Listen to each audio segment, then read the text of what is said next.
नमस्कार दोस्तों, स्वागत है आपका हमारे चैनल पर। आज हम सीखेंगे लिनक्स फाइल सिस्टम हायरार्की, यानी कि लिनक्स के अंदर फाइलें और फोल्डर किस तरह से अरेंज होते हैं और उसका इस्तेमाल कहाँ होता है। मैं आपको एकदम आसान भाषा में सिखाऊंगा और साथ ही साथ प्रैक्टिकल भी दिखाऊंगा। तो सबसे पहले लिनक्स फाइल सिस्टम है like a tree structure. Linux की फाइल सिस्टम एक पेड़ स्ट्रक्चर जैसा होता है। सब कुछ जो शुरू होता है वो रूट से शुरू होता है। इसके अंदर बहुत सारी डायरेक्टरीज होती हैं, जैसे कि बिन, एसबिन, etc, dev, var, tmp, home। Home के अंदर कई सारे यूजर्स होते हैं, जैसे कि राहुल, रवि और कोई अनदर नेम। एक यूजर के अंदर हो गया हमारा डेस्कटॉप, डॉक्यूमेंट्स, डाउनलोड्स एक्सेट्रा। अब हम इसे प्रैक्टिकल करके देखेंगे कि इस रूट यूजर के अंदर आपको सारे फोल्डर्स कैसे दिखेंगे। मैं एक कमांड रन करूंगा अपने लिनक्स पे। तो मैं अपना टर्मिनल ओपन कर लेता हूँ। टर्मिनल ओपन करने का शॉर्टकट की है कंट्रोल आल्ट टी, जिससे हमारा टर्मिनल ओपन हो जाएगा। और आपको अगर ये स्क्रीन बड़ा करना है तो आपको सिंपली प्रेस करना है कंट्रोल शिफ्ट और प्लस, तो ये स्क्रीन बड़ा हो जाएगा। मैं यहाँ पे टाइप करूँगा एक command ls miss list space forward root. जैसे ही मैं एंटर प्रेस करूँगा तो हमारे जो रूट डायरेक्टरीज के अंदर जितने भी सब डायरेक्टरीज हैं वो यहाँ पे शो करेंगे। जैसे कि हमारा बिन हो गया, एस बिन हो गया और etc है, वो कहाँ पे है, etc यहाँ हो गया, dev हो गया। ये सारे रूट के अंदर सब डायरेक्टरीज हैं।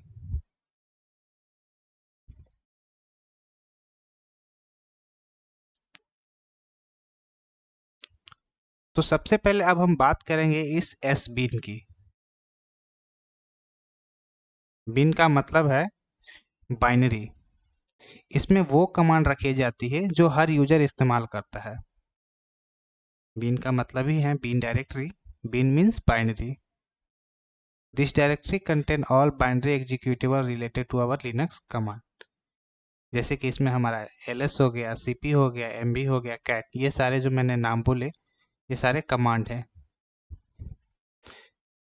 जैसे कि मैं आपको प्रैक्टिकल करके दिखाता हूँ। मैं अपने टर्मिनल पे वापस आता हूँ और यहाँ पे मैं टाइप करता हूँ ls मिस।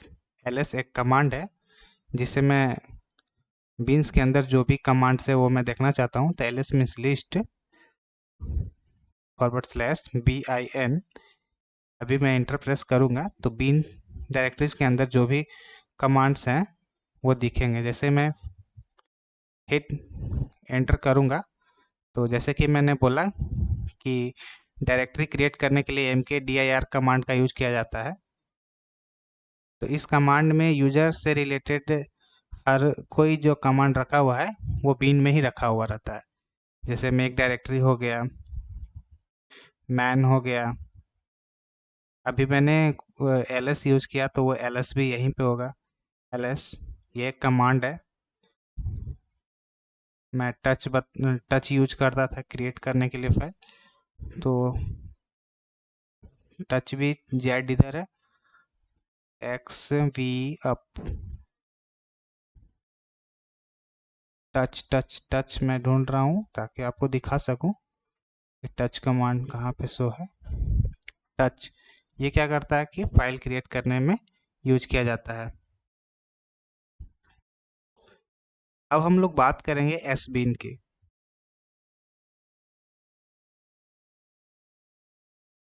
एस बीन का मतलब होता है सिस्टम बाइनरी। इसमें वो कमांड होते हैं जो केवल रूट या एडमिनिस्ट्रेटर चला सकता है, जैसे डिस्क पार्टीशन करना, नेटवर्क सेटिंग करना। इसे भी मैं टर्मिनल पर रन करके देखता हूँ। उससे पहले जो हमारा एसबीन के बारे में डेफिनेशन है वो पढ़ लेते हैं। एसबीन डायरेक्टरी, एसबीन मीन्स सिस्टम बिन या system binary. It contains all binary executables related to high and admin। यह सुपर यूजर और रूट यूजर इसे यूज करता है।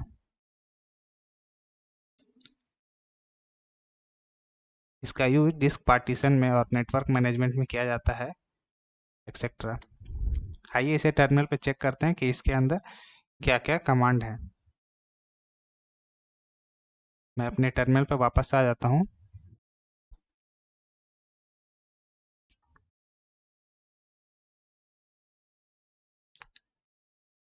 यहाँ पे मैं टाइप करता हूँ ls मिस। ls एक कमांड है, /sbin। जैसे ही मैं एसबिन डायरेक्टरी के अंदर जाता हूँ तो यहाँ पे हमारे जो भी कॉन्फ़िग से रिलेटेड रिबूट कमांड, ये सारे रिलेटेड, जैसे आईपी कॉन्फ़िग हो गया, आईपी से रिलेटेड, सुपर यूजर से रिलेटेड जो भी इसमें कमांड्स हैं वो इसमें दिखेंगे। ठीक है।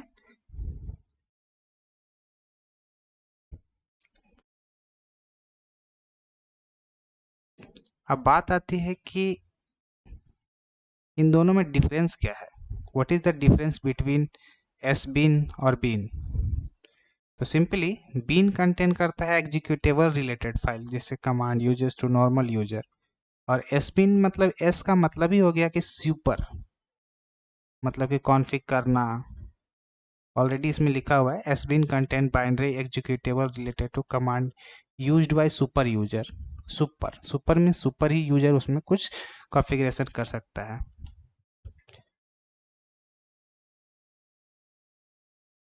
अब इसके बाद आता है etc folder. It means directory. यह सिस्टम की कॉन्फ़िगरेशन फाइल होती है। सॉरी, etc फोल्डर में सिस्टम की कॉन्फ़िगरेशन फाइल रखी जाती है, होती नहीं है, रखी जाती है। जैसे यूजर्स की जानकारी, ग्रुप्स की लिस्ट, नेटवर्क और होस्ट की जानकारी। मैं कमांड रन करके आपको दिखाता हूँ कि कहाँ पे यह है। यहाँ पे मैं सिंपली टाइप करूँगा,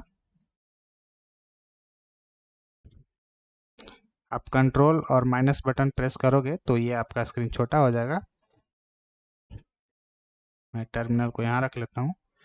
क्लियर पे मैं क्लियर कमांड में जैसे ही टाइप करके एंटर मारूंगा तो ये सारे जो क्लियर हो जाएंगे। मैं यहाँ पे टाइप करूँगा ls/etc। इस डायरेक्टरी के अंदर मैं गया और इसके अंदर आपको सिस्टम की कॉन्फ़िगरेशन जो भी है वो यहाँ पे दिखेगी। जैसे कि मुझे पासवर्ड की जानकारी देनी है तो मैं यहाँ पे लिखूँगा कैट एक कमांड है, वो मैं नेक्स्ट लेवल आगे जब आप पढ़ोगे तो मैं कैट के बारे में एक्सप्लेन करूँगा। ये फाइल्स को क्रिएट करने के लिए किया जाता है और इसका यूज फाइल्स को लिखने के लिए भी किया जाता है, वो मैं आगे आपको एक्सप्लेन करूँगा। cat/etc फोल्डर के अंदर पासवर्ड, इसमें क्या है कि यूजर की जानकारी बताएगा। तो ये जो यूजर सारे हैं इस पे यूजर से रिलेटेड सारी जानकारी है। ओके, मैं यहाँ पे क्लियर कमांड टाइप कर लेता हूँ।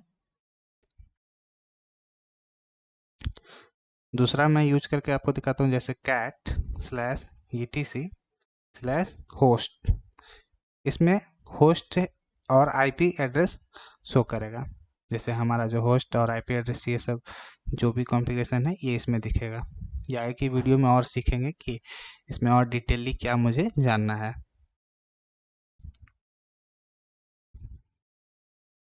तो etc के बारे में जानते हैं। This directory contain all system configuration file. These configuration can be used to customize behavior of Linux operating system. All user information available in /etc/password file. All group information available in etc/group file. इसमें क्या होता है कि आपका host से related, अगर मैं host type करता हूँ यहाँ पे, तो होस्ट से रिलेटेड आईपी एड्रेस और डीएनएस नेम आपको शो करेगा। नेक्स्ट हमारा है TEMP फाइल। TEMP फाइल का मतलब ही होता है टेम्पररी फाइल। इसमें वो फाइलें बनती हैं जो थोड़ी देर के लिए होती हैं। सिस्टम बंद होते ही ये फाइल अपने आप ही हट जाती है, मतलब कि डिलीट हो जाती है। If any file is required only for current session, then create that file inside TMP directory. These file will be deleted automatically at the time of system shutdown. If any file which is required permanently, then it is not recommended to create inside the temp directory. इसका मैं command आपको use करके दिखाता हूँ। जैसे कि पहले मैं इसे क्लियर कर लेता हूँ। क्लियर कमांड टाइप करने के बाद यहाँ पे मैं एक cd/tmp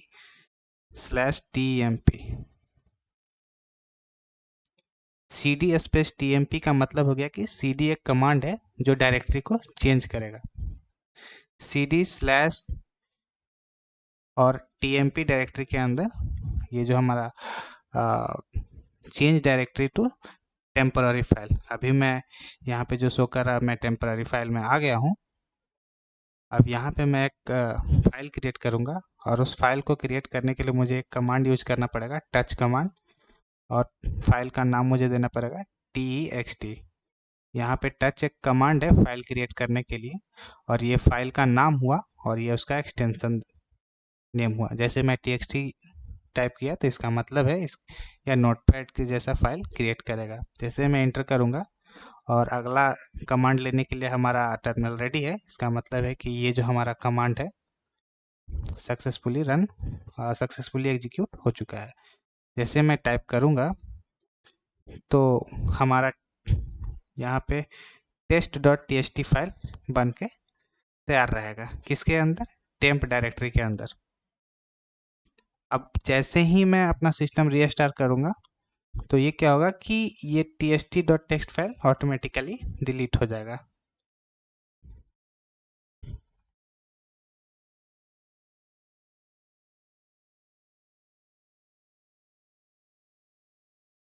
नेक्स्ट जो हमारा आता है वो देव। देव का मतलब है डिवाइस। लिनक्स हर डिवाइस को फाइल की तरह ट्रीट करता है। In Linux everything is treated as a file including device also. मतलब हार्ड डिस्क, रैम, कीबोर्ड सबको फाइल के रूप में रखा जाता है। All devices related file will be store inside dev directory. TTY terminal related file, FD floppy drive related file, HD hard disk related file, RAM related file, STDIN standard input device file keyboard, STD out standard output device file.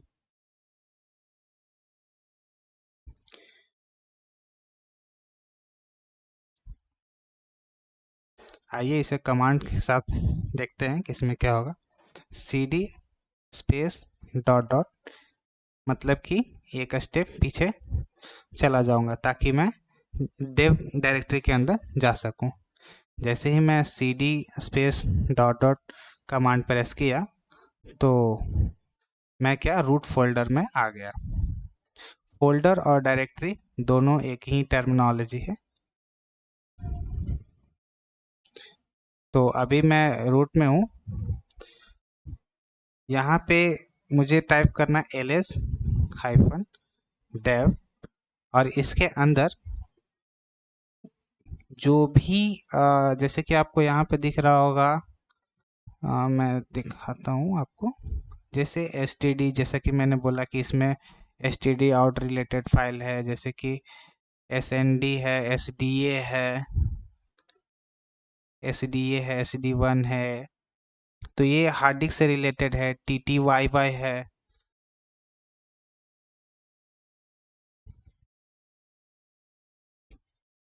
ttyy है, तो ttyy terminal जैसी file इसमें मिलेगी। तो इसमें device से related जो भी फाइल है इसमें रखी जाती है। अब बारी है होम की।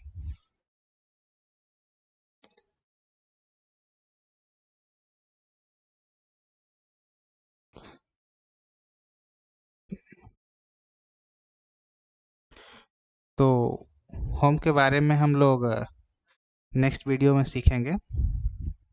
तो दोस्तों आज हमने सीखा कि लिनक्स फाइल सिस्टम हायरार्की कैसे काम करता है। बाकी की होम से जो होम के बाद जो भी रिलेटेड फोल्डर्स आ रहे हैं वो हम नेक्स्ट वीडियो में सीखेंगे।